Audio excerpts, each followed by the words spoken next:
Good day mga ka-easy. For today's video ay magme-maintenance nga pala tayo ng rear brake ni ADB 160. So gamit tayo dito ng star na size T40 counterclockwise yung ikot.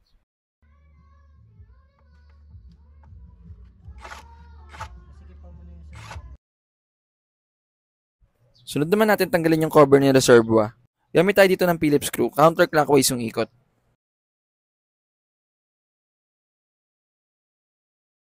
At kapag natanggal nyo na, iwasan nyo nga palang tumulo yung brake fluid sa mga kaha nyo. Nakakasira kasi ng pintura yung brake fluid. Kapag may tumulo, buhusan nyo agad ng tubig or punasan nyo lang ng basang-basahan. At yan, kita nyo naman na sobrang dumi. Flushing at linis ang gagawin natin dyan. Sa pagtanggal naman ng rear caliper, gagamit tayo dito ng size 12 na socket wrench. Unahin mo natin tanggalin yung bolt sa hose. Clockwise nga pala yung ikot nito. Gumamit nga pala kayo ng pansala dito para hindi makalat. Since magpa-flashing tayo, hindi ko na binuksan yung bleeder screw.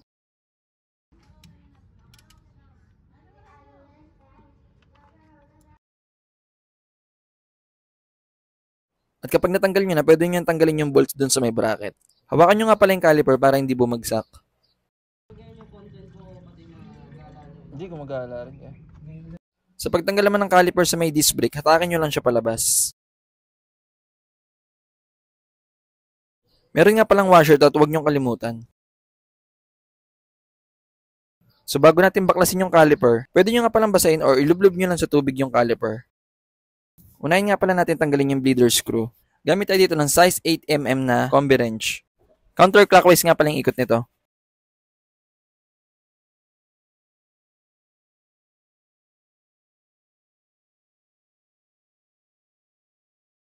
At kapag natanggal nyo na, sunod naman natin tanggalin yung mounting bracket niya. Gumamit nga pala ako dito ng size 17 na combi wrench. Gagamitin ko nga pala ito pangontra dun sa may bolts. So gamit tayo dito ng socket wrench na size 12. Counterclockwise yung ikot. Lagyan nyo nga pala ng puwersa to dahil matigas siya.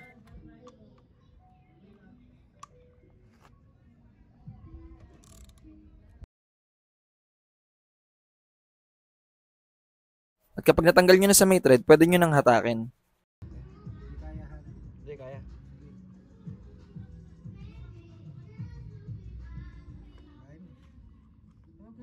At kapag natanggal nyo na, hatakin nyo lang palabas yung mounting bracket.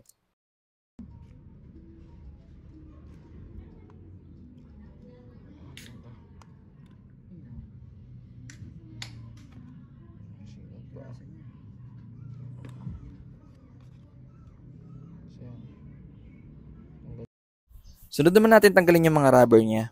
Sa part na to, hindi ko matanggal yung rubber na to. Kahit anong hatak ko, hindi ko siya matanggal. Pero sa pagkakaalam ko, natatanggal to. Ayoko nang pilitin at baka masira pa yung rubber.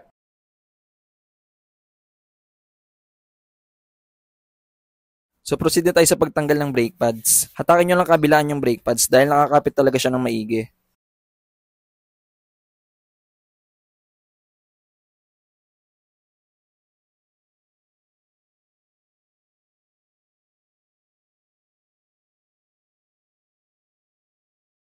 At ayan, kita nyo naman na makapal pa yung brake pads ko. Mas madalas kasi ako gumamit ng front brake.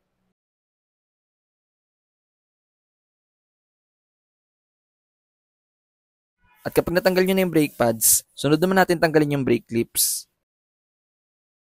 Gumamit nga pala ako dito ng flat screw at susungkitin nyo lang siya ng dahan-dahan. Tandaan nyo nga pala itsura at saka yung pwesto para hindi kayo mahirapan sa pagbalik nyo.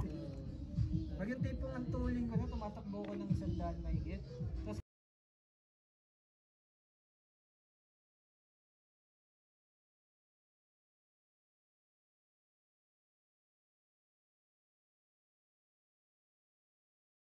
At kapag natanggal nyo na, sunod naman natin tanggalin yung brake piston niya. Gumamit nga pala ako dito ng basahan at saka ng plies. Sa pagtanggal naman nito, kung di nyo makuha sa isang hatak, try nyo iikot-ikot habang tinatanggal. Lagyan nyo nga pala ng puwersa to dahil matigas to.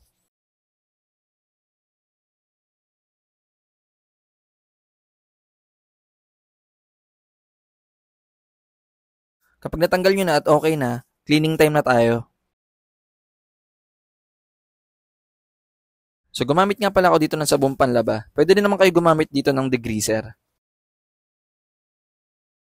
At kapag nalinis nyo na, patuyuin nyo nga pala ito ng maigi.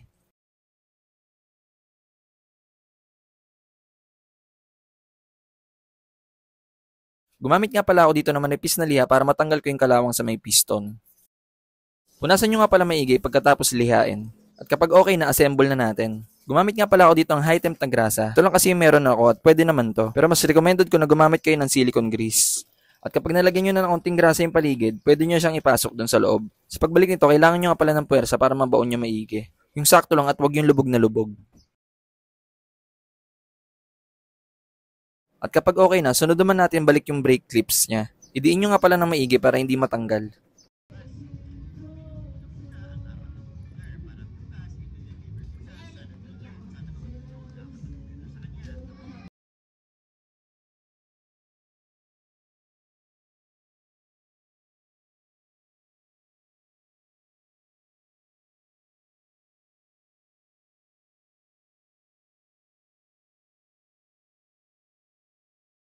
At kapag okay na, sunod naman natin lagay yung brake pads niya. I-double check nyo nga pala at baka baliktad yung pagkakalagay ninyo. Meron naman yung pattern at hindi kayo mahihirapan.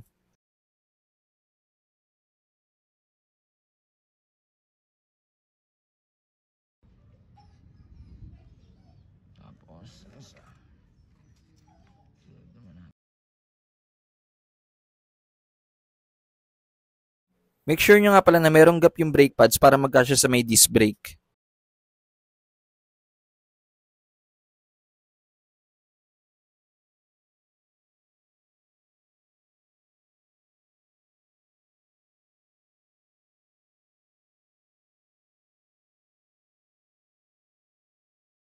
At kapag okay na, lagyan naman natin ng grasa yung post ng mounting bracket.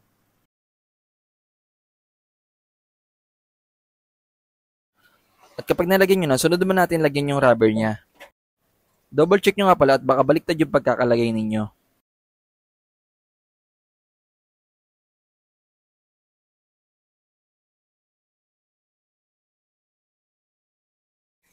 At kapag okay na, sunod na natin ilagay yung mounting bracket.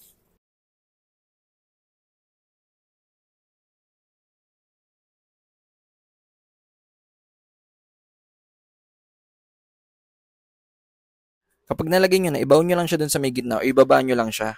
I-double check nyo nga pala yung pagkakalagay ninyo kung okay.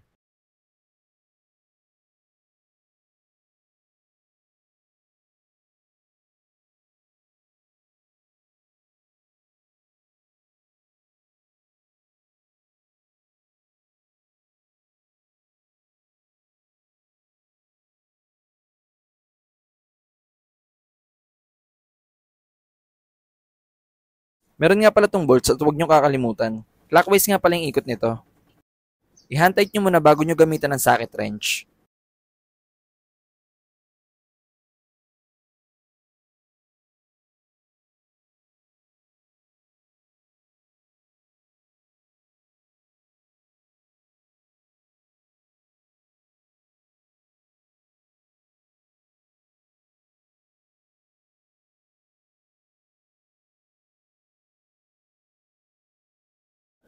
At kapag nasikipan nyo na, huwag nyo nga palang kalimutan yung bleeder screw niya. Clockwise nga pala yung ikot nito. Gumamit nga pala tayo dito ng combi wrench na size 8mm. Dahan-dahan lang pala sa pagsikip nito at baka maputol. Pagbalik naman ng caliper, make sure nyo lang na merong gap yung brake pads dun sa may brake disc.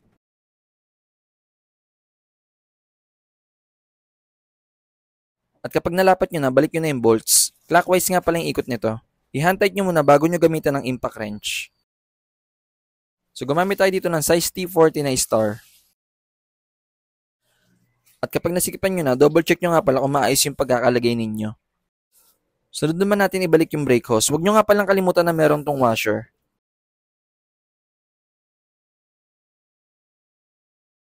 Sa pagbalik nito, i-hand tight nyo muna at counterclockwise yung ikot. Gumamit nga pala ako dito ng socket wrench na size 12mm. Huwag nyo nga pala masyadong sikipan, yung sakto lang, baka ma-lost thread.